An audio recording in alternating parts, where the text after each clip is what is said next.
Hey, what's good, fam? Welcome to another episode of the Feed Me, Fuel Me podcast. Durs and Jeff coming to you from Oceanside, California today with Kory Cook. What's up, baby? What's up? Just chilling, man. Good to see you guys out here. Man, you guys look great, dude. I'm just trying to keep up, bro. There's a transitional thing going on in the universe right now, and I feel like you've been receiving a lot of that energy lately. Mm-hmm. Taking the trip down from Cabo, where I met you, back up to NorCal, your homeland, and now you've settled in the OC.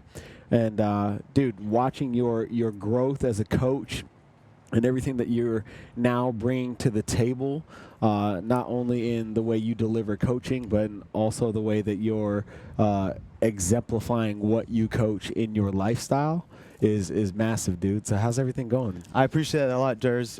Jeff's good to see you too, man. Good seeing you, and baby. Last time we talked, guys, like what, February 2017, and yeah, man, a lot of change been going on, and I've been seeing change on your guys' front. You know, you guys always work super hard, and I appreciate the kind words, man. And he does all the hard work. No, you too, bro. I mean, you guys are already talking about it. You know, we're what I'm all saying? in this. But like seeing your guys' progression, man, and Durs, like I know that.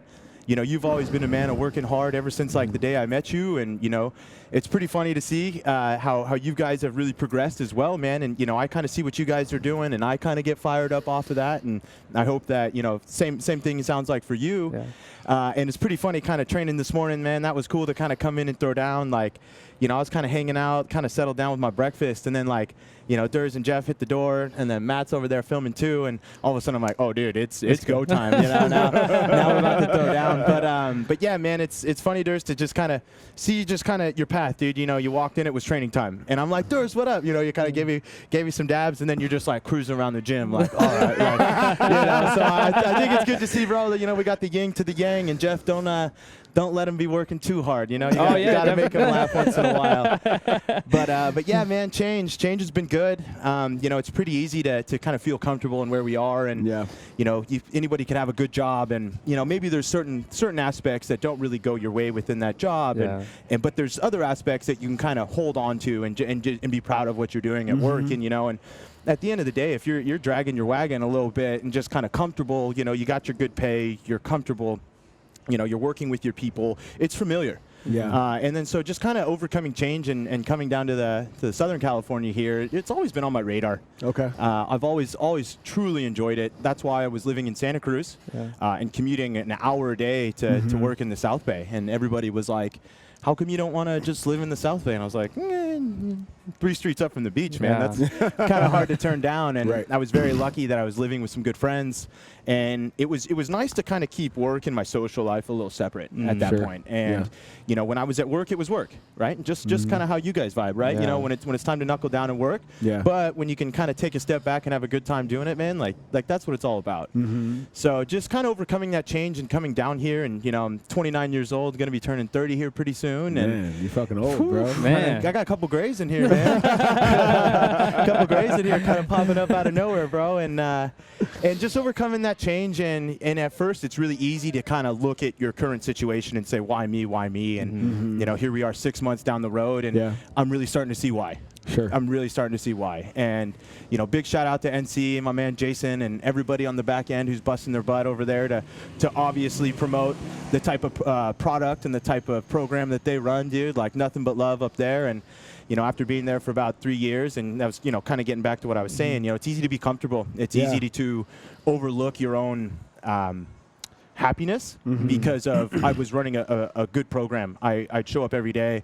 All my members were so excited for us to be there and train, and I'd go home and I'd be pretty talked out. I'd be busting my hump out there for about 6 or 7 hours a day, with the book ended with a commute up and down on each side, and during the rainy season, that commute turned into an hour and a half to 2 hours. Yikes. So, man, and a lot of time for podcasting right there. Dude. Right. I would listen to YouTube videos and try to memorize lyrics, man. And just anything you could do. But overcoming that change, man, I just kind of uprooted and made the moves to come down here. Yeah. I'm very lucky that I had a best friend who welcomed me with open arms, and he's like, hey, brother, move down. You got a few months to figure it out and kind of get your stuff together. Dude, so walk us through that, because you touched on it after we were training today, which was absolutely horrible for me, by the way. I'm like still reeling from it. But you described a situation that us in the military are very familiar with, but is, as I've come to find, almost non-existent out here in the civilian world, where you call a buddy, you kind of walk them through where you're at, why you're going through what you're going through, and then, like you said, anybody can give you a couple of dollars when you need it or whatever, but not everybody's willing to give you time, you know what I mean, and really help you through your situation. So what is it that your boy that you describe as your best friend, what did he do for you? Man, what hasn't he done for me? Right. Like, straight up, right? And so, just like we were saying, man, it's, you got your buddies who you can kind of run into, what up, man? You know, how's life? And kind of touch pretty surface level stuff, and just kind of, kind of steer the conversation that way. And all right, man, good to see you, brother. Glad you're healthy. And you walk away, right? Being a positive person, you want nothing for success for anybody. But then, you have that core group of friends that you can call up and be like, dude, this is what happened. And you can be real. And what's cool about that is they'll be honest with you. You know what I'm saying? Like, it's easy for us to be kind of rooted and kind of look at what we do and be like, oh, here's my path. Here's what I'm doing. And have this best friend be like, yeah, you've already done that. That didn't turn out so good for you, and really kind of make you take a step back and be real and just be real, man. And it's easy for somebody to just ask for help and give you a couple bucks there, but it's the time. It's them opening up their doors for you. He knew exactly what I was going through, gave me the few months to move down and just basically figure it out. Yeah. And so I was moving down in June. And I called him up. I was gonna make the drive, loaded up my truck, rented a U-Haul, packed up everything I had within a month to make the move. And I called him up, and I'm like, hey, bro, if I buy you a plane ticket, what do you say you come down with me? And he was fired up. He's like, oh, dude, like I can't think any way I'd want to spend 10 hours in a single cab truck with my best friend, And so he flew in at like 10 o'clock on like a Thursday night. And I picked him up from the airport in the truck and literally got on the I-5 and drove down here. And he was there for me, man. And in the later in the show, we'll probably be able to touch on a little bit more. But he was there for me, and even is to this day, And I love him to death. And I truly feel like I wouldn't be where I'm at today if I didn't have him having my back. And I'm very lucky that I've had friends that I've known him since I was 7 years old. Yeah. And like a year ago, a few months ago, or 6 months ago, something like that, year to 6 months, something in that range, we were kind of sitting down talking, and one of our buddies was like, how long you guys known each other? And he goes, since we were like 7. And I was like, yeah, the majority of my life, I've known you. Like, I've known you longer than anything else in my life. And it's just like, we have a vernacular and inside jokes that I could talk about that nobody else would have any idea what we're talking about. But to him and I, it makes all the sense in the world. And he's just been there for me. And when I was going through some tough stuff moving out of my aunt's house, he was there with a truck to help me unload. And whenever I'd call him up and ask him for anything, dude, he was there. And it's just really tough to kind of find that nowadays. It's easy for people to kind of be like, yeah, bro, I got your back. And then, you call them up and they're just not there. And he's just always been there. And my reception to that is I'm going to be there even more for him when he needs that, and because I know that he's got my back. And just to be real and let me know what I'm going through is pretty tough and whatever, man. Like if you got your buddies to help you out, and it's so easy to look at our circumstance and everything we're experiencing currently, and have them help you get through that. And you just kind of take a step back and reevaluate what's really important to you. And what's really important to me is my family. It's my health. It's their health, and that I'm happy. And what's going to really make me happy and wake up every day and be excited to live my life. Dude, and even going through that transition, talking about like happiness and energy, because you're a high energy positive individual, moving from one location to the next. Did you feel like an energy shift in you, like trying to get motivation moving from like Northern California to like Southern California? Because it's a different vibe. For sure, man. And you pick it up and just trying to get in the flow of things. How was that transition for you? Yeah, it did. Yeah, definitely tough. You know, it's kind of weird trying to make friends when you're 30. Yeah. But seriously, like, you know, it's, you know, everyone's kind of, they got their career, they got their core group of friends, you know, they got their projection for what they want to do. And, you know, making that change was definitely a little tough for me. Very outgoing person. I'd like to believe that I'm very positive, but, you know, just like anybody else, man, you get kicked in the teeth, you kind of wear it a little bit. Yeah. And I would truly say, like, when I first moved down here, I was definitely excited to be here, but I wasn't like pumped. I didn't have a direction. I moved down here without a guaranteed job. All I knew was I had a place to stay, and I had some friends that lived here. And I was like, well, you know, I went through whatever I went through up north. It's time for a change, and moved down here. And, you know, to kind of turn it around, I went inward. I once I said, really evaluated what was going to make me happy. And I kind of went inward, and I saw trends of kind of going through the stuff that I went through, and I would unhealthily eat. I would eat processed food. I love cookies, bro. Like, like that is my one thing. Like, no matter how healthy I can eat, like if I see that, like a fresh batch of chocolate chip cookies, I got it. You know, like that's my one thing. But I went inward, man, and you know, I kind of took a step back and looked at the trends that I was making over the course of my life, to where I would kind of encounter something tough, and I would rely on food, and I would eat very unhealthy, and I would kind of eat my feelings. And I would say there's kind of points where, you know, I was very healthy and I ate very well, and then I kind of would experience something, and then there would be the unhealthy eating. And then I'd have a uh-oh moment where I woke up one day and was like, little thick around the edges here. And then I'd reevaluate, and then basically I've done macro counting. I've done zone. I've done low carb, high fat. I've done. I'm not. Keto doesn't necessarily look like something that I would like to do for my longevity. If people are into keto and they want to eat healthy and they see good positive stuff from it, like, by all means, whatever's going to fit within their lifestyle, dude, like, go do that. Like, you know, and if they can evaluate what they're eating and they say, this makes me feel good, I'm sleeping better, my health feels good, and I want to eat this way, then by all means. But I just really reevaluated. And so what I did was, I saw that unhealthy eating habit, and I said to myself, I said, okay, you're living in San Diego. It is a very social environment. People, you know, they finish work, they want to go out and grab drinks and go get appetizers. But saying that, those people are still very active. Like, they're the type of people that they're going to get off work, they're going to bust their ass in the gym for an hour, and then they're going to go celebrate and have fun, which is great. You know, if you could live that life of balance, yeah, by all means. But with that transition period I was going through, I wasn't in that mind frame. I wasn't in a place to where I could develop the balance. I kind of basically looked inwards and just kind of locked myself down. I said to myself, okay, you know, if anything right now, you're not working, so you're going to train twice a day. And with that, that's going to require you to sleep. That's going to require you to eat well. And that's just going to, I basically looked at the physical aspects of that to try to get my mind right and help me get over that change. And so all I did, honestly, man, and everybody wants the crazy diet pill and, you know, how do I lose the 20 pounds in the 2.5 months like I did? And I ate real food. All the food I was eating didn't have a nutrition label. When I would shop on the outer perimeter. You know, fruits, veggies, nuts, seeds, protein, little starch, little to no sugar, and I basically just cut the sugar out. So breakfast, because when I was doing about 3 aerobic workouts a day. Excuse me, 3 aerobic workouts a week with kind of supplemental, accessory, functional bodybuilding type stuff, as well as CrossFit. And so what I would do was I would do my cardio in the morning, and depending on what kind of the workouts were around the gyms I was going to, then maybe sometimes I do some bodybuilding, and then Wednesday would kind of roll around, I do my other aerobic work, and then go to CrossFit. And so basically the mornings I was doing the cardio, I just have a little bit more carbs in the morning. I would just eat some oatmeal with some fruit. And so my first meal of the day would be oatmeal and fruit.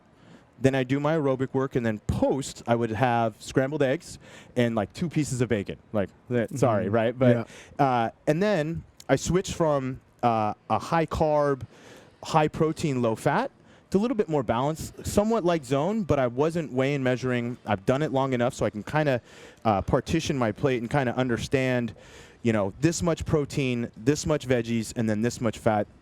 I'd actually gotten a lot of help from Casey Parlett, my new director of training over at CrossFit 760.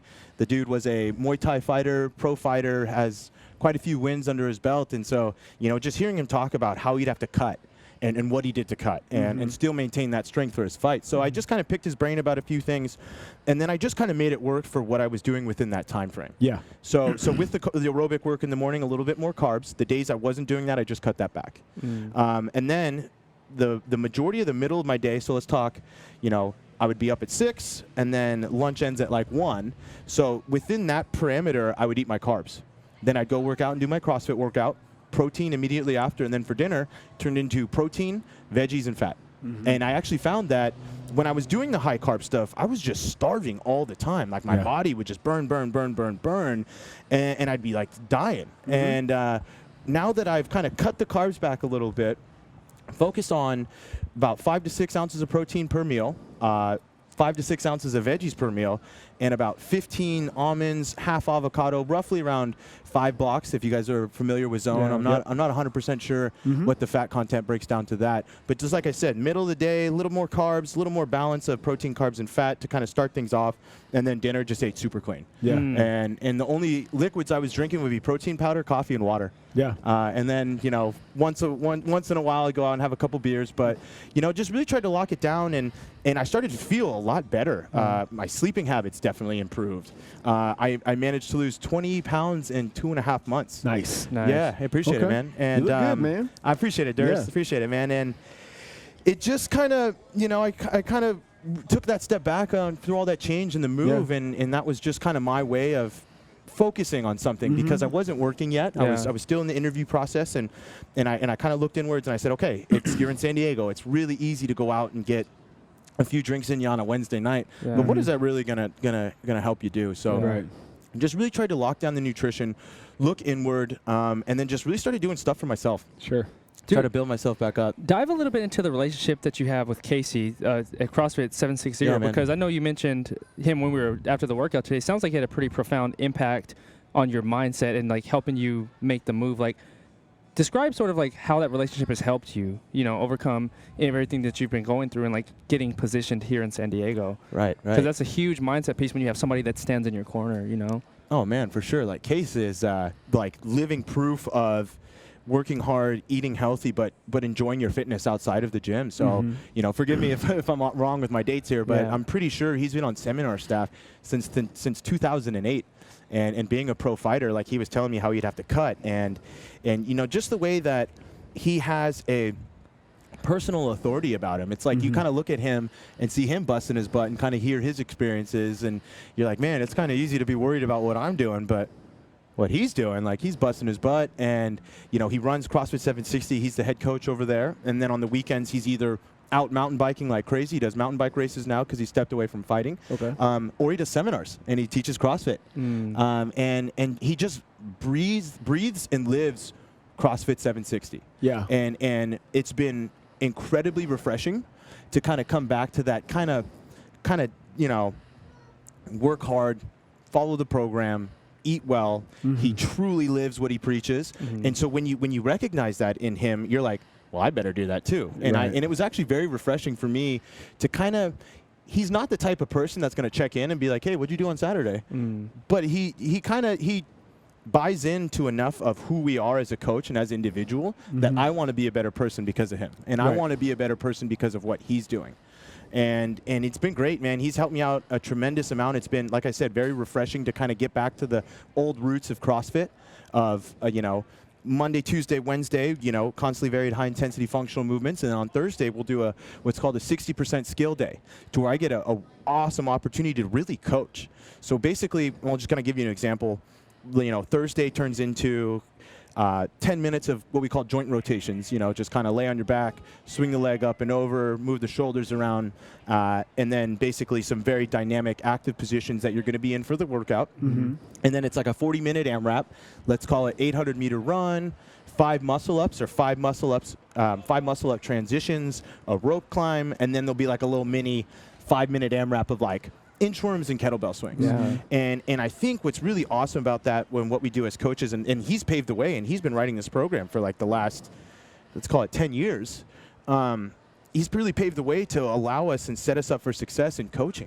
And all of a sudden, I'm teaching a program to where, yeah, people might not have muscle ups, but I get to spend time one-on-one within that 40-minute, 60% AMRAP of talking about the false grip and pulling the knuckles to the chest and get that transition. And, you know, and I'll have some people who are like, oh, well, I'm going to never do a muscle up, so why do I need to practice this? And just when I got brought on, he like, you know, introduced me to everybody, and for about 2 weeks we teach together, and I would just listen to, you know, how he would conduct the program, how he would answer that question of, you know, I'm never going to do a muscle up, so why should I train this? And then so what he would really talk about would be, hey, these positions as far as a false grip ring row, getting into the bottom of a ring dip, if you think about the position here, you're now setting yourself up for ring dips, push-ups, burpees, and any type of, you know, movement pattern like that. And so just kind of answering the why for why what CrossFit 760 is, like it just solidified, you know, where my values are as a coach, and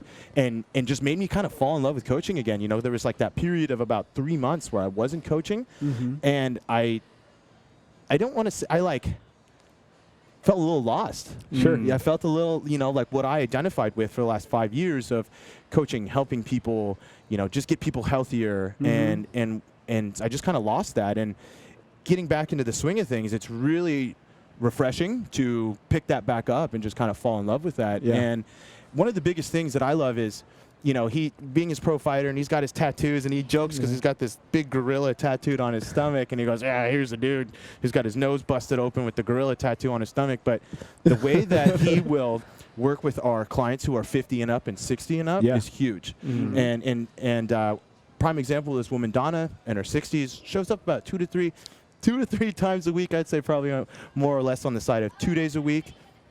And there was like a mile run in the workout, and she was like, Kory, like, can I get her? She was like, Casey, excuse me, can I just do like a 800 or like a 400? And he goes, you know what, Donna, if you're going to do the 400, I'm going to allow you to do that, but this is what I want you to do, and gave her a specific purpose for why she was going to do the 4 versus the mile. And just seeing the gears kind of turn in her head, like, okay, I'm going to get this done in less than 3 minutes, which for some people isn't the biggest victory, but for her that only works out twice a week, that's going to be the best mentally and physically adaptation she's going to make, because there was a goal set in mind, there was a why set in mind, and it's his program, and he's been teaching that forever. And you know, that just, all that stuff just really resonated with me, and just him being a person who's built this program, and you know, with the help of his brother Scott, you know, the two of them are kind of like the two-headed monster for what CrossFit 760 is. And it's, like I said, it just kind of gets back to the roots of that functional fitness in the garage type gym, to where it's not the pretty gym that matters. It's the coaching, it's the community, it's the program,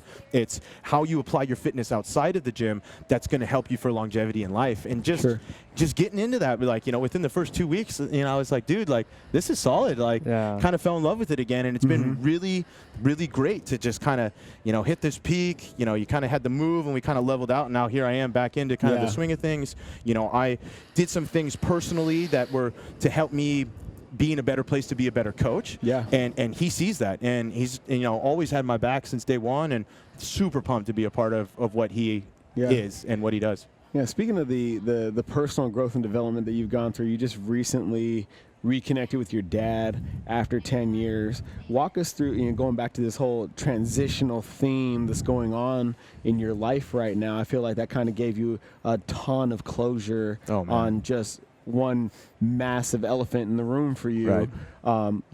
Walk us through what happened with your dad the last 10 years as far as that relationship's been concerned, and the closure you got from this last encounter with him.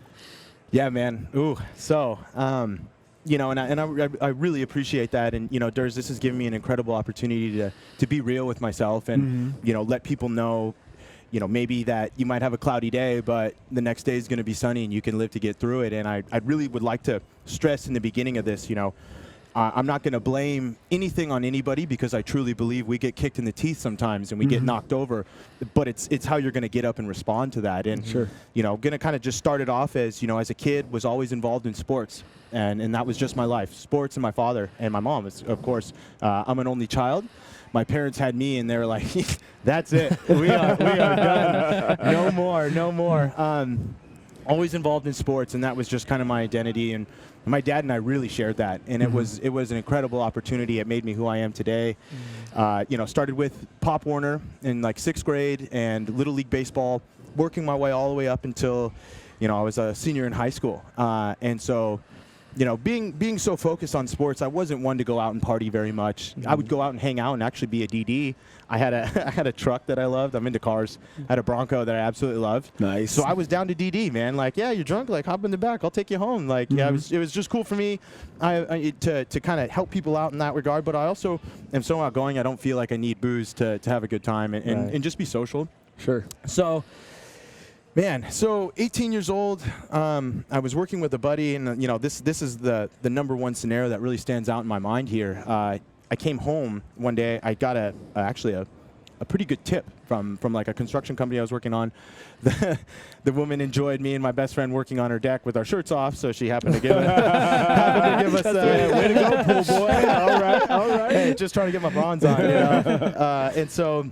I was pumped. I was pumped to come home. I was like, Dad, like, I'm leaving for Santa Barbara. I was going to go to Santa Barbara City College at the end of the summer. So he's like, dude, like, you got to work. Like, you got to save up as much money as you can to have this in your account. So when you go down, like, you don't have to rely on us so much. And no, man, I remember it like it was yesterday. I came home and my family was so incredibly close. My mom and dad were high school sweethearts. They've been dating since they were 16 years old. And no problems from what I had seen. And I came home and I saw my mom and dad sitting on separate sides of the couch, and they were both crying. And I came in and I was like, hey guys, like, I got a tip. And then they're like, oh, that's great. And then I just kind of like took a second and I was like, did somebody die? Like, I didn't know. And then all of a sudden my mom gets up and leaves, and my dad was just kind of sitting there with this just 1,000-mile stare in his face. And I was like, Dad, like, what's going on? Yeah. And he basically explained it to me as, I've been going through some things that I need some time to reevaluate, and I'm just going to need to take some time for myself. And I was so blindsided by this. I was like, yeah, like, sure, like, go ahead. And my dad had always had, numerous jobs to where he would travel. And the way that he would always travel and pack for his trips, everything was placed in a very nice folded, he'd lay out his suitcase. That day, man, I saw him grab everything, throw it in, zip it up, and leave. And when he left, and I was just like, whoa, like this. I was like, something's pretty real. Something's going on here. And so a few weeks passed, and then kind of the truth of what he was going through kind of surfaced. He lost his mom and dad, my grandma and grandpa, within about 6 to 8 months of each other. So it was pretty quick for him to do that. Yeah. And then here I am kind of flying the coop. I'm 18 years old. Him and I were so close. And now I'm moving to go to Santa Barbara. And this was in 2008. So that's right when the economy like first went into the tank. Yeah. And so he ended up losing his job. And because he was so down with kind of these other factors that were going on, and I really want to stress this. Like, I don't want you guys to like think that I'm blaming him for any of this. Sure. And this is not, this is not where I would like to go with this, but he was in such a tough place that he was looking for any out. He was looking for any way that he could cope with the tough things he was going through, losing his job. And so basically, and his mom and dad.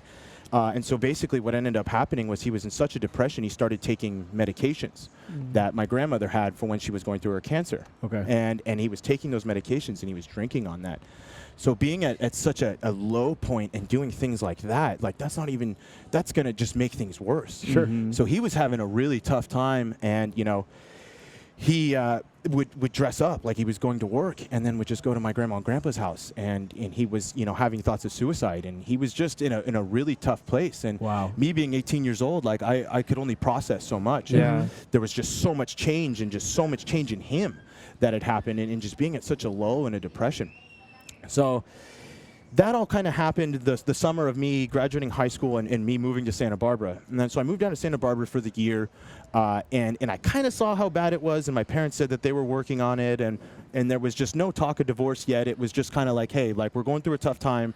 We're going to work on it. We want you to go experience college and have a good time, so go do that. And I was like, okay, like, as we're talking, like I would, I knew that they were talking and working on things. They were going through therapy and trying to save their marriage and try to go through that. And, and then I came home for Christmas, and and I'd been gone for 6 months at this point, and then when I came home, everything was just different. It was just very different at home. And Christmas was such a big time for our family. Like, we love taking the time to buy each other thoughtful gifts, not the most expensive, but stuff that I'm like, hey, like, this would really help him out every day, so I'm going to get him this. And my birthday's on the 29th of December. Oh, yeah. So Christmas, December, New Year's has kind of always been kind of a big thing for my family. And coming home for that first 6 months, like, I just saw how different things were, and it just changed me of who I am, because when I was at school, like, I was doing whatever 18-year-old kids would have done in college. I was going out and partying 5 nights a week, but I was going to class and I was getting good grades. So in my eyes, I was like, what can you tell me if I'm doing good, right? And I was like, sure, I'm partying, but I'm enjoying myself and I'm getting my work done. Sure. So I moved back to school, and I just started seeing, like, how bad things were, man, and just between him and my mom. And I remember specifically, this was like kind of the turning point for me. I surprised my mom on Mother's Day. She called me up on like Friday and was like, hey, like, what are you doing this weekend? And I was actually en route driving home. And I was like, oh, like, there's a party here. I'm going to hang out with my buddies, and we're just going to chill and be cool. And I just, like, totally, like, didn't even let her know that I was coming home. And then all of a sudden at 10 o'clock, I show up on the doorstep. And she's like, what are you doing here? And we had a great weekend. And this was pretty tough for me. And then so the weekend passes, and Sunday it was time for me to go back home, and she just loses it, just crying her eyes out. And she was just mentioning to me, she goes, it's so nice to see you. And she goes, I don't want you to feel anything bad about being down there and living your life, but she goes, I'm so lonely, like, I'm trying to figure things out. And I honestly, man, it's a 4-hour drive to Santa Barbara. I think it's about 5-hour drive to Santa Barbara. I cried for about 2 of those hours. Jeez. And it just was really fast. It was just so really fast. And my dad was going through some changes at that point, and he was trying to find himself. And my mom was doing everything she could do to try to save the marriage and try to keep us together. And I'll tell you what, guys, Mom and your wives, hold it down. Like, no matter what you are going through, Mom will always hold it down, man. And in my eyes, I was like, how is she doing with this? And she just held it down and was always such a solid rock, and no matter what she was going through. And so I lived out the last 6 months down in Santa Barbara, reevaluated. I was like, man, I can't be down here if this is what my family's going through. So I moved home. And it was at this point to where, when my dad was going through all his tough stuff, he basically asked my mom to help him take a second mortgage out on the house because he lost his job. It was too late now. I went away to school, so we needed to pay for that. They were going through their divorce, or they're kind of figuring out their separation and kind of how to make things work. And when my grandma and grandpa's house sold, the idea was to pay back the house, and then we can figure it out and kind of move on from there. Well, you know, and he basically got his cut of what the house was and decided that he wanted to pursue his retirement or wanted to pursue his other avenues for what he did, and basically took some time to himself and kind of left. And that's just what it was, man. And so here I am, 19 years old, living with my mom, and I just moved home. So, you know, think about going from party central, having a blast of your life, to getting home, and all of a sudden things were so real. It's like, there were times when I'd open up the fridge and there was no food in the fridge. And there was times when, you know, my mom and I we loved funny movies. And, you know, prime example, like, this is something that sticks out to me, Mrs. Doubtfire. Hysterical movie. Until you realize it's about a divorce. And us going through that scenario in that time, we watched the movie, and I literally looked at her during the divorce scene and when they split up, and I go, I can't watch this anymore. And she goes, I couldn't agree with you more. So we just, like, turned it off, and my mom and I were just there for each other, and we just didn't have anybody else at that point. So there was a period, man, when I was taking, I want to say about 9 units. I looked into doing the firefighting stuff, and taking 9 units, working 3 jobs. I was doing a floor trainer, basically someone who just kind of mans a gym floor at a smaller Rolling Hills club up in Marin. I was doing construction for a major construction company, and I had a buddy who also had a construction company that I'd kind of fill in the downtime with. So I was basically juggling 3 jobs and 9 units, looking to get into the fire stuff. And that was such a tough time for me, man. And I went through such a depression, and I truly felt like I lost, like, who I was as a person, and just trying to build myself back up and be there for my mom and be there for my dad. And, you know, he was kind of doing his thing, and it was, you know, I would try to do everything in my power to help and save and do what I could. But at 18 years old, you only have so much experience. Mm-hmm.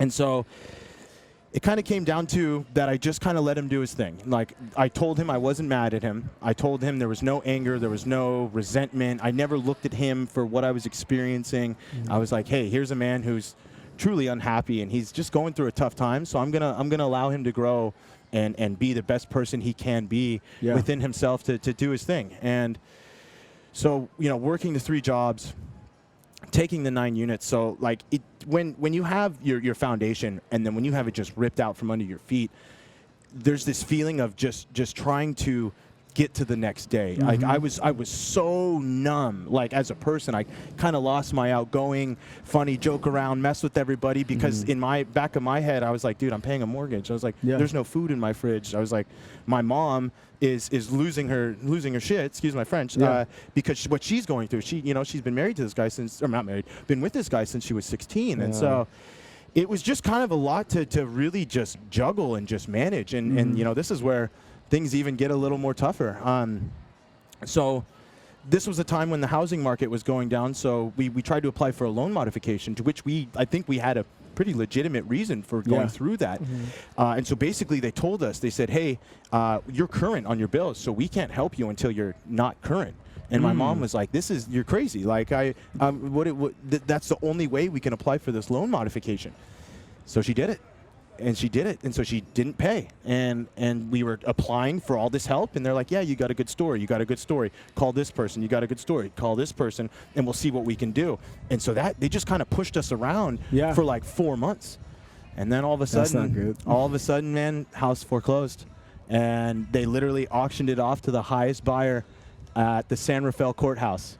And I just literally sat on the steps, head between my legs with my mom and my aunt, and it was just auctioned off to some slime ball real estate developer that turned it around and flipped it and made it into, I think he bought it for dirt cheap, which was a nice house, man. I mean, I'll never forget the August when I was carrying 100-pound slabs of sandstone in the back and making this backyard super nice, and did it with my dad. And it was auctioned off, and it was sold to the highest bidder. And so there goes the house.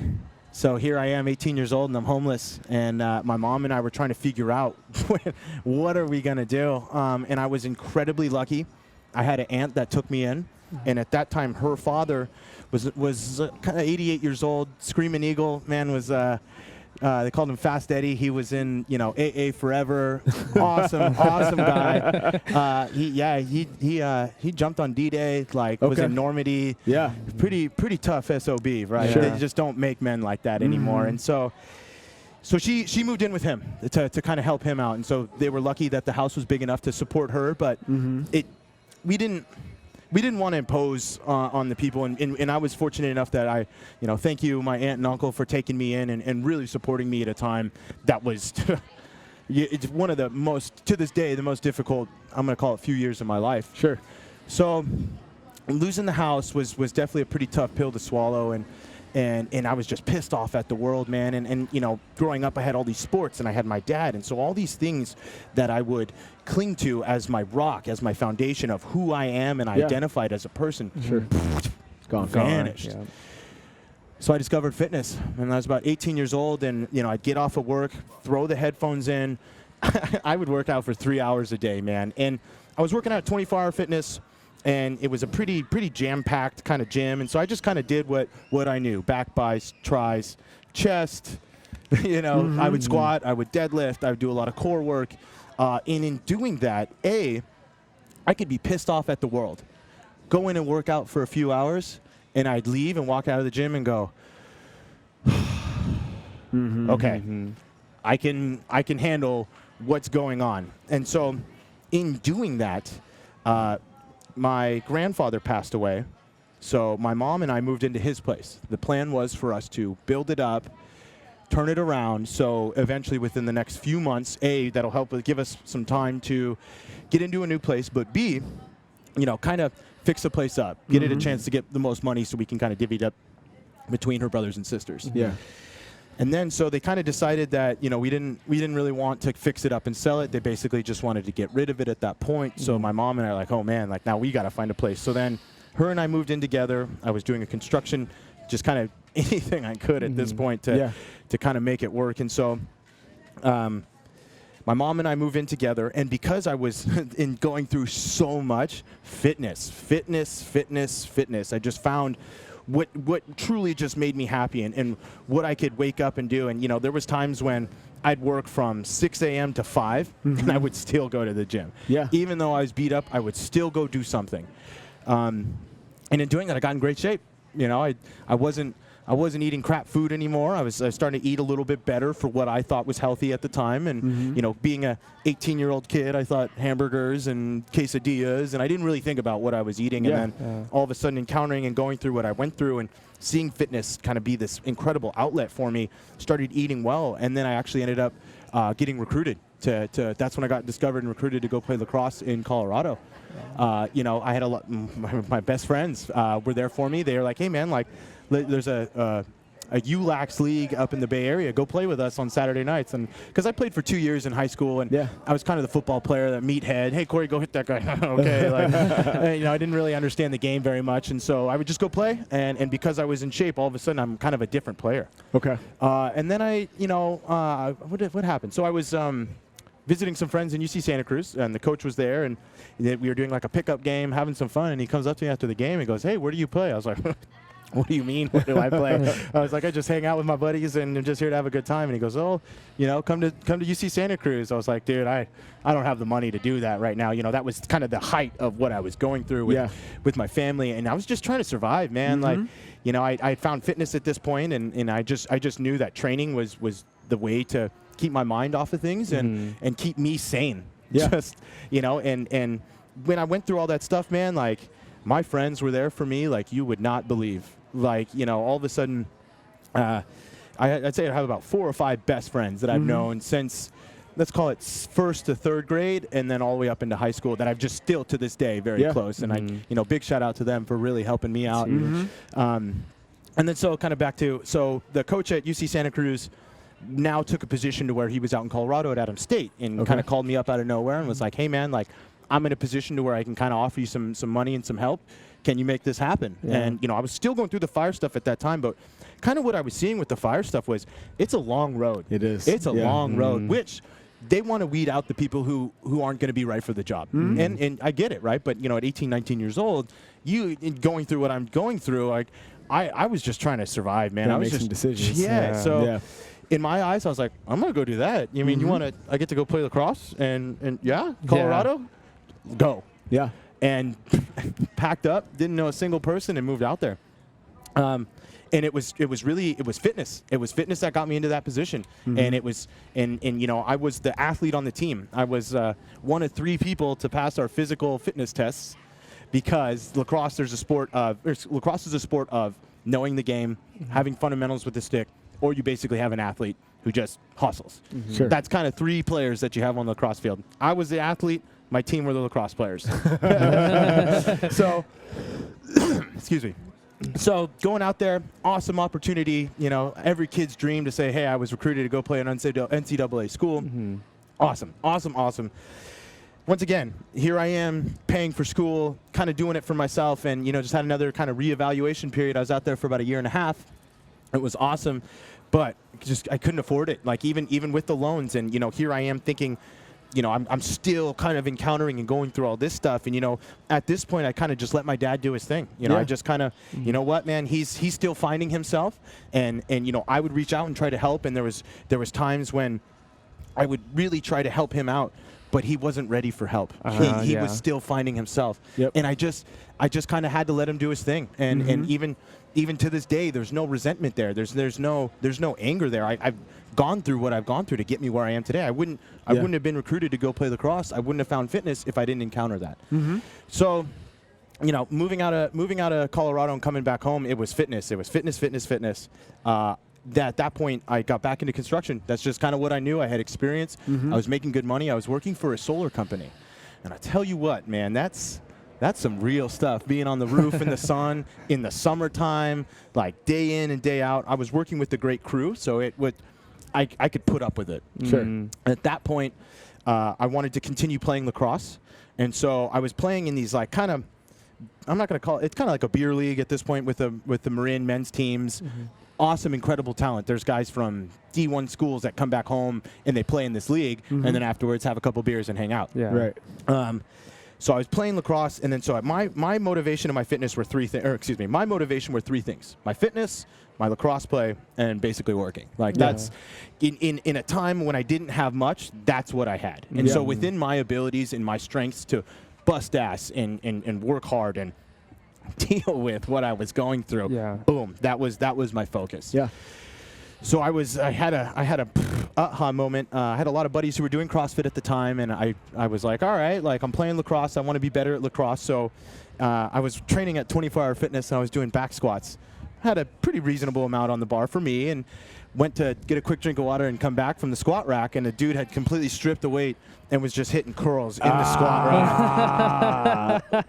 And I literally just stood there, and I'm like, no. I was like, I can't expect to be good athlete and train here. I was like, CrossFit it is. And I was like, I hear nothing but good things from my buddies who are in shape, and I was kind of already doing it. I was doing burpees and med ball over the shoulders, and because at 24 Hour Fitness it was just like a meat market. Everyone's doing back and bis, chest and tris. I couldn't really get on any equipment, so I was kind of doing body weight stuff mixed with cardio and my compound functional movements. Right.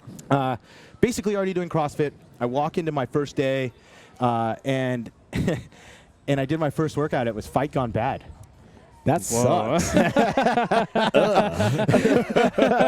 love the reaction to that. That sucks. Bro, you want to talk about WOD drunk? That's some real stuff. So, first workout I ever did was Fight Gone Bad, and I literally finished that workout, and I was like, "This is it." I was like, "This is what I need to do in order to be a better lacrosse player." Like I said, in my life, man, I had three things.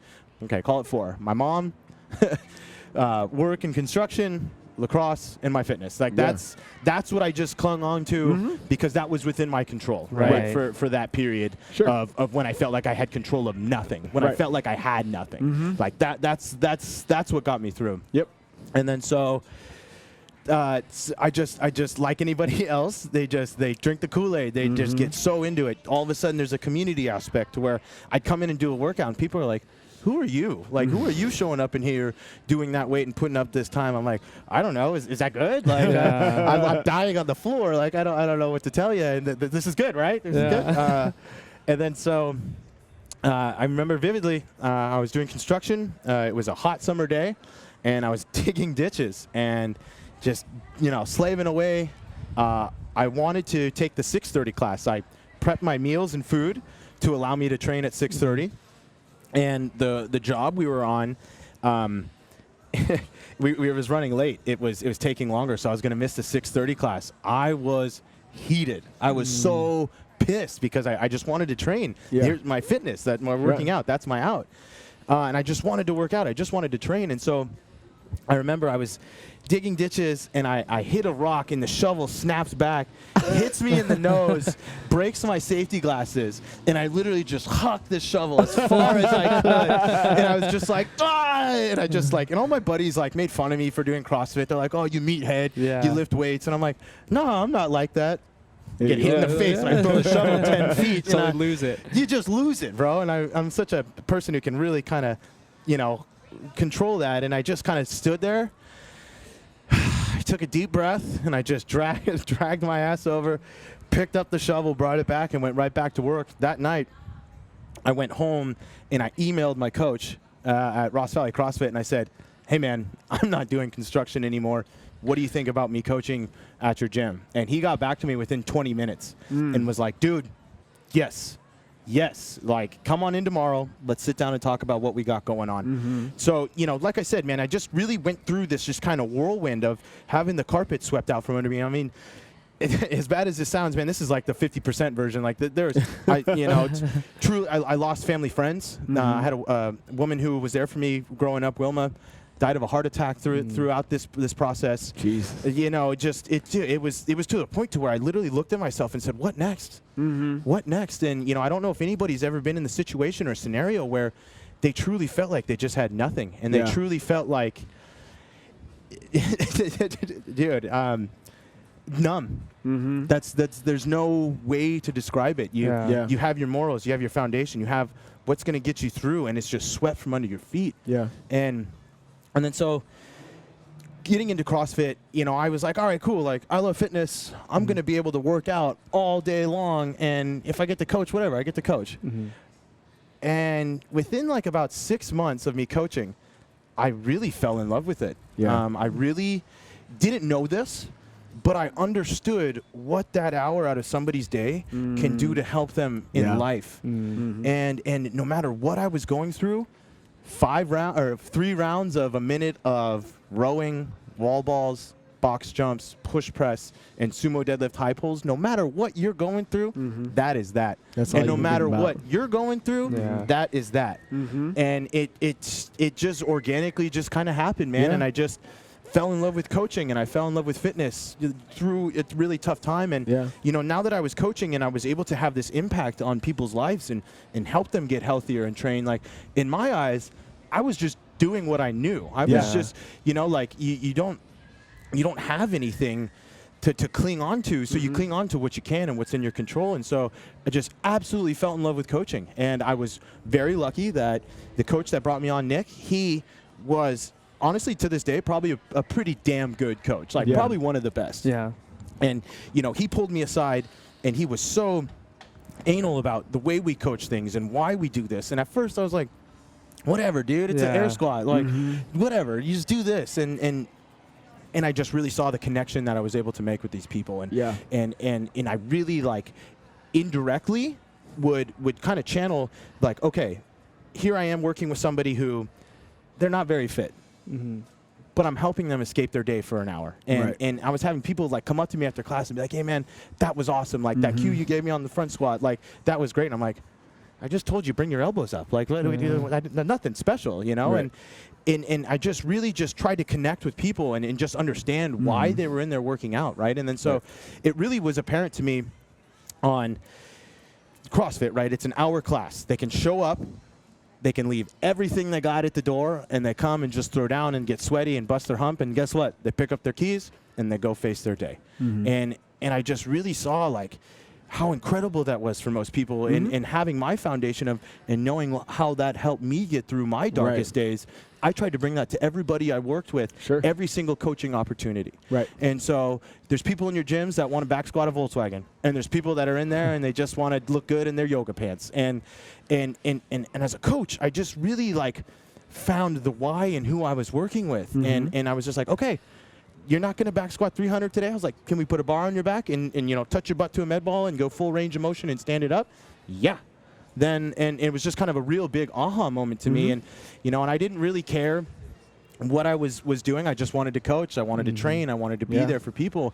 And I just developed an incredible bond with these people and just helping them work out. You know, and it was such a tough time in my life. And, you know, we get kicked down, and, you know, I don't think that we don't encounter situations that we can't grow and learn from. And I've just, and, you know, I've been through so much at this point that, you know, going through this change coming down here, I looked at myself and was like, okay, you've been through worse. You know, and you can get through this. And, you know, I'm going to be honest, like, I still truly feel like I'm still kind of building myself back up. I would say up until about a few months ago, I was still kind of kicking the dust and the rust off and kind of finding myself and getting into my nutrition and getting back into training and falling in love with that stuff again and coaching. And, you know, I really just try to relate to every person that walks in our gym and just ask myself, like, you know, what's going to help them, what's going to make them their hour of their day with me be the best part of their day. And I just want that to just be why they're there. Like, and that's such a massive intangible that is often overlooked when you look at the technical acumen that is taught in an instructional setting. You know, the how-tos, the mechanical stuff, you know, how to pull a barbell, how to squat a barbell, how to press correctly. You know, the human element tends to get lost in that, where to the point where new coaches, in my experience sitting at the top of my tree, come to me and say, you know, with credentials out the wazoo, right?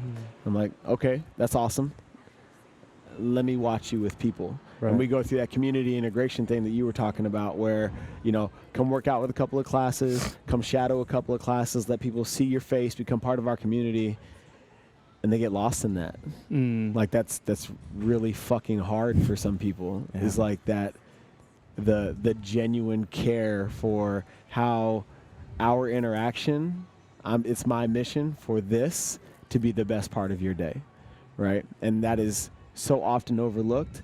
And one of the things that I look for in my coaches is the ability to do that without, like, it can be massaged, it can be caressed, it can be made better, but some part of you that needs to be natural, Mm-hmm. right? For sure. And then we can go from there.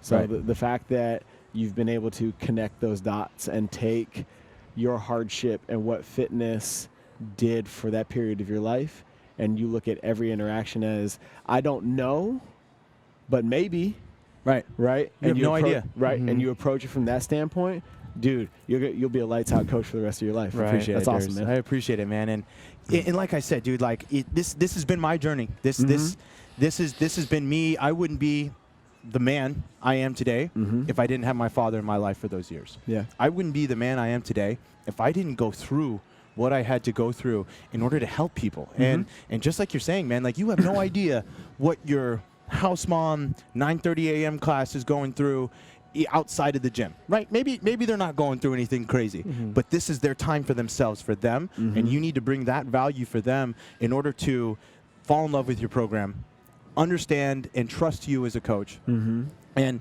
if you can just really bring that value to them, man, you'll have a community that is so strong, Oh, yeah. and so bought into what you do, and it's just been great, man. And like I said, like I've kind of held on to this story, and I really want to appreciate you guys for, this is pretty freeing for me to talk about this, Yeah, and for sure, bro. I would love that, if I can help one person who's going through anything at this point and who listens to this, and don't look at what you're going through as negative. It's really easy to, and I'm going to be honest, there's times when I definitely have. Yeah. And even to this day, I kind of look back and kind of get those kind of feelings like mixed up of like, oh man, like I went through that. Like, like I feel like I was kind of cheated some years of my life, but in reality, I'm making up for it now, man. Yeah. I've look at how far fitness has taken me. I've had a chance to work at NorCal CrossFit, NC Fit. I launched a gym in Cabo. I've launched 3 other locations within NC Fit. I've worked with professional musicians. I had a chance to private train Bobby Jones Jr. from Earth, Wind, and Fire. Wow. Yeah. That dude gets down, bro. Like, 60 years old, and that dude busts his rump. Like, he came in, and I had him do like a rowing jump rope burpee workout. And I'm like taking through his warm-up, and he goes, yeah, so what's a burpee? Show me a burpee. And I like drop down and do it, and then he does one. And I was like, all right, cool. Like, let's get started. Start the workout. And I'm seeing him move. And after the workout, I go up to him. I'm like, you do this? He goes, yeah, all the time. And I go, you just wanted to see me do a burpee. And he goes, yeah, if you'll do one, then I'll do one. so that was cool, man. And just learning, man. And just, dude, like, we all go through our shit. We all go through our stuff, dude. And you just, it's how you respond. It's how you go inward. And I had my foundation of my best friends. And I owe so much to those guys. Dude, that's awesome. And my mom did. And her and I are so close. So getting back to just kind of let my dad do his thing for a few years. And, there's been interactions, very, very surface level phone conversations and wishing happy birthday and stuff like that. But, I mean, I got to be honest, man, I don't think I was really ready for it yet. I don't think I was in a place myself to kind of open back up. And about 3 weeks ago, I sat down across the table from him and had a beer. Wow. And talked about, on that, appreciate it, man, I appreciate it. And sat down across the table and had just a good catch-up phase. Like, there was times when he really wanted to start apologizing, and I could see him start tearing up. And I was like, look, man, like, I was like, that was 10 years ago. Like, we're okay. I've told you years ago that I'm not mad. And I was like, let's just catch up. Like, let's enjoy our beer. Like, it was a dream for him because I was always like 18, 19 to just sit down and have a cold beer with me. And, he's one that likes to drink his beer and work hard and do his thing. And here's his chance to do it, and I'm almost 30 years old. Like, imagine how tough that can be for him. And and so so I've had a chance to connect, and I'm still working on some things. Like, I'm going to be completely honest. Like, it was very tough for me to do. And I don't blame him for anything that happened and what happened. And I think it's truly that we all just kind of face what we need to face, and we just work hard, dude. And Durs and Jeff, like, I recognize that in you guys, and it's like, we all go through our certain things in life that make us truly who we are, and we stick to our foundation, and we have our building blocks and the people who have our back, and we just do what we can within that time. And me having that mindset, I was able to allow him to do his thing and not be mad about it. And catching up, man, it's you know, for me, it's okay. Imagine how tough that was for him to sit down and face me after all these years.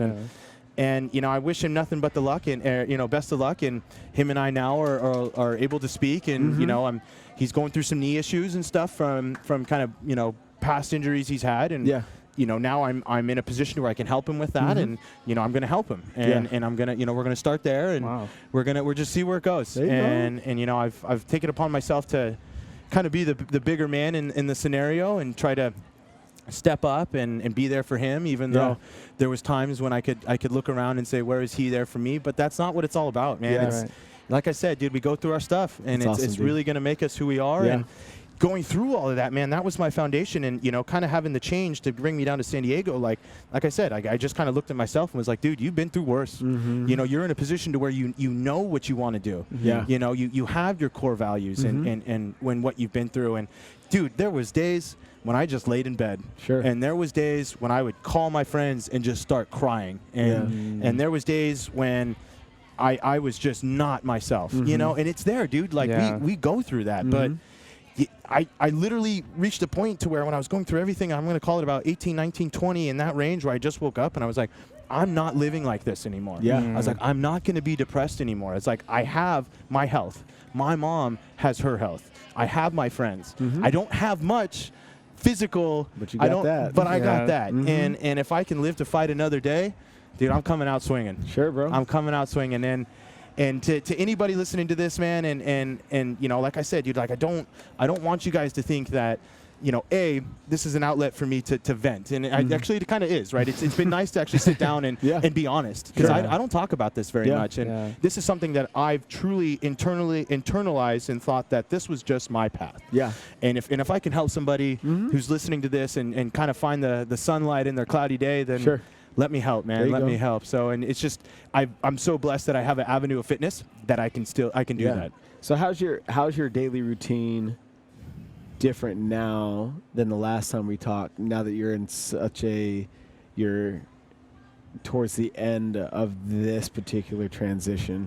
You know, what are you doing to feed yourself and kickstart the momentum for the day? And then what are you doing to fuel yourself and carry that momentum forward as you complete this transition? Definitely, man, getting back into coaching, and that's just so huge for me, because for that period I felt a little lost, because now you guys know that's how I identified. That's how I got over everything I was going through. So getting back into coaching has been huge. You know, I've always told you about this. I'm a huge believer of, and Jeff too, and I definitely think we talked about this last time, huge believer of positive mind, goal setting. You know, I started being thankful for what was going well. And a lot of people like to write that down in like a journal, and you know, they'll write, hey, today I'm thankful for my health. I just try to really internalize what I'm truly grateful for, what really makes sense for me. And because I've been on the other side when I didn't have much, and now that I have it, it's easy to appreciate. So day to day, I've been pretty busy. I work with CrossFit 760. I took over the La Costa Canyon location when I was interviewing with Casey. I sit down for my interview, and he kind of explains to me what CrossFit 760 is, his beliefs, his background, what he's doing with CrossFit HQ. And he goes, I have this location, La Costa. It's been neglected. We had an incredible coach. He left. I believe it was a man and his wife who were running a CrossFit Kids program, and I believe they are actually head of CrossFit Kids right now. You know, forgive me if things are off here. So basically, they didn't have the face of the gym. There was the kind of coaches that would kind of fill in the morning block. They'd be there for noon, and then they teach the evening, and then that was it. It was just kind of dead, no vibe, no people in there training. And so basically, I was very lucky that when I sit down in my interview, he goes, so Pat Barber, Molly Vollmer, I reached out to them when you sent in your resume, and they have nothing but great things to say about you. So this is where I see you fitting in with what we have going on. And if this makes sense to you, then let's sit down and do it. And so I was like, how do you know Molly? And he goes, oh, I know her from high school. And I was like, so you're from, he goes, Petaluma. And I was like, I have cousins who lived in Petaluma. Do you know a David Short? And he goes, well, I know David Short's wife, Brittany, very well. Wow. And I was just like, what? So Casey ended up going to high school with some of my older cousins. Wow. And so it's just like, right? Like super small world type stuff. And so I went with Casey over to La Costa, and I like opened the doors, and I was like, you only have a 6 a.m., a 9 a.m., and a 6 p.m. class here. There's showers.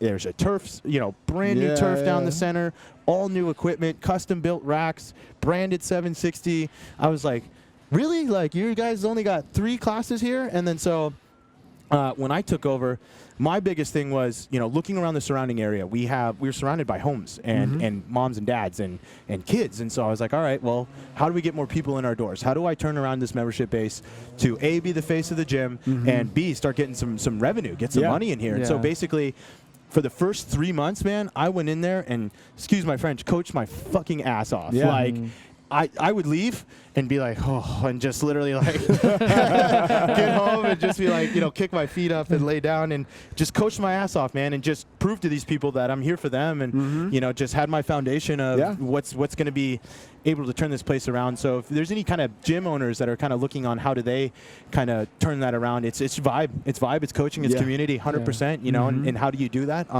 We've implemented a boot camp class. And so basically it's a 45-minute class, no barbells, but they're doing CrossFit-esque type workouts. And so what we did was we went a 6-week program. So there's no membership. You don't get them locked into a contract. Basically, you kind of pitch it as 6 weeks.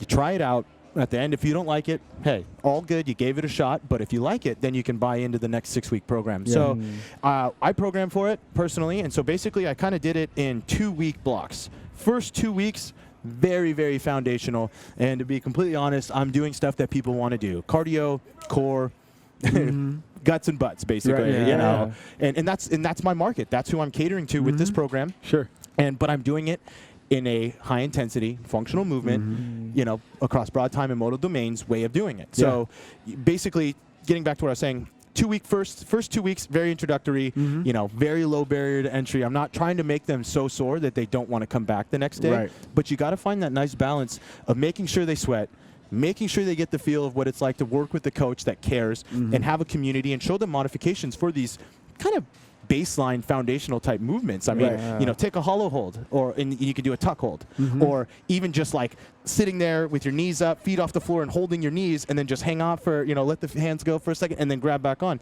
and just telling them like, hey, like if this is where you're at for today, you're at least doing something that's going to get you better and do healthier. So first 2 weeks, very foundational. And then what I did was I built off the first 2 weeks. So they were seeing the movements and the workouts again with like another twist. So think about, let's say we did 3 rounds, 200-meter run, 10 kettlebell swing, 15 sit-up.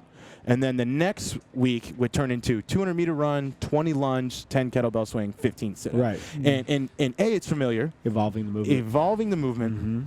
And you give them what they want. It's at the end of the day, they're paying your bills. You want them to come back. You want them to enjoy themselves. So I make it super fun.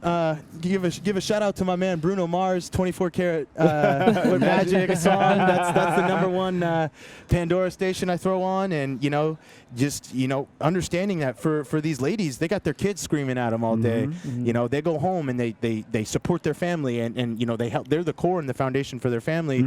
So how can I bring that best 45 minutes to them and really enjoy what they're doing and love what they're doing? So.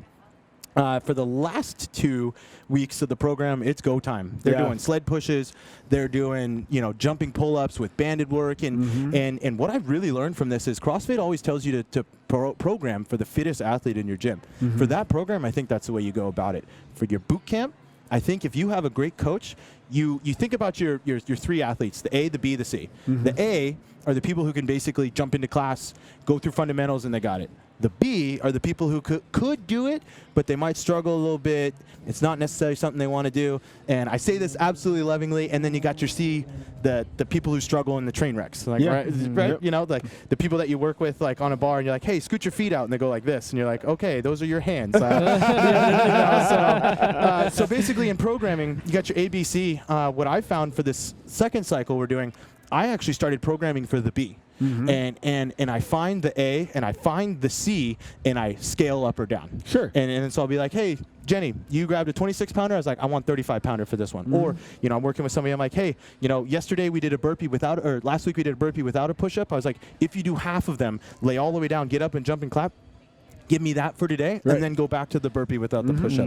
A, there's the connection with the client right there, and B, they're feeling like they're really taken care of, and they're getting healthier, they're getting fitter. Like, you know, I told a lot of them to stop looking at the scale because now they're strength training. You know, now they're doing exercises that are going to help them gain muscle to support their bones. And I said honestly, it's if there's a number on the scale, let's say you wake up on a Friday and you feel great, you're pumped, you're going to go work out, you ate well all week, you step on the scale and you didn't lose a pound, and now you are pissed. Now you are in such a bad frame of mind from what a number said on the floor. When you could look in the mirror and be pumped and be like, oh, like, I'm getting some arms. And, you know, I've been kind of overhearing some of their conversations. They're like, oh, like, you know, my butt's like not as saggy anymore. And, like, my pants are fitting. And I was like, cool. Like, in my eyes, I'm like, they're getting healthier. They're getting fitter. They're buying into what we're doing. So I tell them, I say, don't step on the scale, man. It's all about how you feel. And are you excited to come back and train? And, you know, my nutrition advice with them is, you know, how do you train for consistency, because that's how our body sees the change, and how do you eat for consistency? And I tell them, and I'm pretty real, like, you know, I truly believe, kind of going through what I've been through, I've been able to discover a balance and what works for me. And so I tell them, like, guys, like, Friday night, like, if I ate clean all week and I want a bacon burger and fries, like, guess what's going down? But Saturday, I'm right back on it, and I'm going to make sure I work out, and I'm not going to look at my decisions on a Friday night as a negative. I'm going to look at it as, hey, this is just what you're doing. You know, you enjoy your time now, and I don't want people to feel like, I'm so terrible now. I had a beer and feel so guilty. And you should enjoy what you're doing, man. You're like busting your ass, and you're working hard. Yeah, if you're in a scenario where health and fitness is something that's going to help you get off of blood pressure medication, or your doctor said, hey, you're pre-diabetic. Yes, okay, we need to kind of lock some things down. But if you're in a frame of mind where this is your out, this is the way that you work out, you're going to do this for longevity and consistency to be healthy, then let's develop positive changes or positive lifestyles that are going to be conducive to that, are going to allow you to have that bacon burger on Friday. But guess what? Lock down for the rest of the week. You're working hard. You're feeling good, and you're getting your rest in. So that's kind of where I've just kind of gone with the boot camp type stuff. And so basically we had, and so in order to market and get our name out, we found our ambassadors. So basically find who you're specifically trying to program for, specifically who you're trying to get to take the class. Your avatar. Your avatar. And find who they're close with. And so basically we pulled these I think it's 3 women. We pulled these 3 women aside and we said, hey, we'll give you the program for free. We're going to film some videos. We found some social media outlets to go through. And we're like, hey, just blow this up, post to your private Facebook groups that you're a part of, and we'll see what kind of happens. And all of a sudden, we're getting emails just roll through. And so our first cycle, we had 25 people sign up. Dang, there you go. That's really good. Yeah, it's been great. Man. Yeah, so we offer classes at 5:15 a.m. That's gnarly. That's a specific crew that shows up at 5:15, and then we have classes at 11 a.m. Sweet. So we did a poll. We figured out what was going to make the best times work for them, and just like I said, man, just high intensity functional movements. They're just not doing a barbell. That's what's up, man. Yeah, it's good to see you back in your groove. I appreciate it, dude. It's good, man. I feel good. I love myself again. I think there's a period when I truly didn't believe in myself and love myself, you know, going from 18 to call it 25. And you know, once again, here I am in another scenario where change kind of swept me up. And it's easy to look at what we're going through and be so negative. And you just got to find the positive. You got to find your rock. Who's going to be there for you and what truly makes you happy. And definitely, bro. Dude, I'm going to be 30, man. I'm getting up there. I got crazy now. But I'm going to just be real with myself. And what's going to make me happy, man? What's going to make me get up in the morning and be stoked to be there and help people. And for sure, bro. And I just hope that, you know, people listening to this can just be fired up and, you know, see the light at the end of the tunnel and try to overcome anything they're going through, because I think we all do, man. I think we all truly go through tough scenarios and instances, and I think you just get kicked down and you just got to get up. It's so cliche to say, but dude, find your rock, man. Find who's got your back. Dude, pumped to see you doing so fantastic, man. Dude, it's been nice to connect. Where can everybody in this community go follow you and support you, you know, personally and professionally, everything you have going? Yeah, man. So CrossFit 760, we have 4 locations, 2 in San Diego, 1 in Carlsbad, 1 in La Costa. Yeah. We also have 1 in Elk City, Oklahoma, and 1 in Reno. So I would truly vouch for anybody going to those classes. I truly believe that our product is consistent across the board. You want to go get a good class in, drop in, say what up. And on social media, I'm not the biggest fan of Facebook. I truly think a lot of people use that as an outlet to vent. And I do know that within what I do in fitness, that's kind of the avenue. But if you want to follow me on Instagram, it's YABOYKOR, your boy Core. That's me.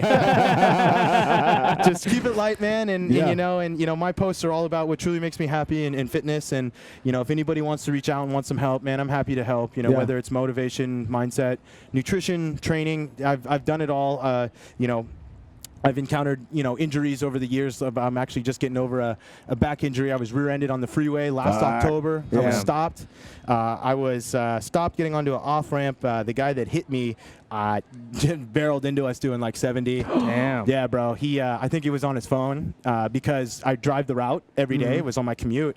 And I saw where there was spilled coolant from the accident, and I kind of backed up on the drive up. There were no skid marks leading up to the wreck. So I think he was just on his phone, totally slammed in my back and messed me up. So it's really kind of made me take a step back from the high-intensity CrossFit and do just a lot of corrective exercise. Sure. And I truly believe that, from what I've encountered in coaching and stuff like that, a lot of people have imbalances, and a lot of people, they want to go, all right, I'm going to snatch, I want to clean and jerk, I want to get healthy. It's like those are their goals to do, but they don't build the solid foundation to allow them to be successful in that. And so, a lot of people want what's sexy. They want the biceps, they want the abs, they want to work hard, they want to muscle up, and they want to do all that. But if they don't have the foundation of getting the body to move well, if they don't have the foundation of a proper mindset, then that's only going to get you so far.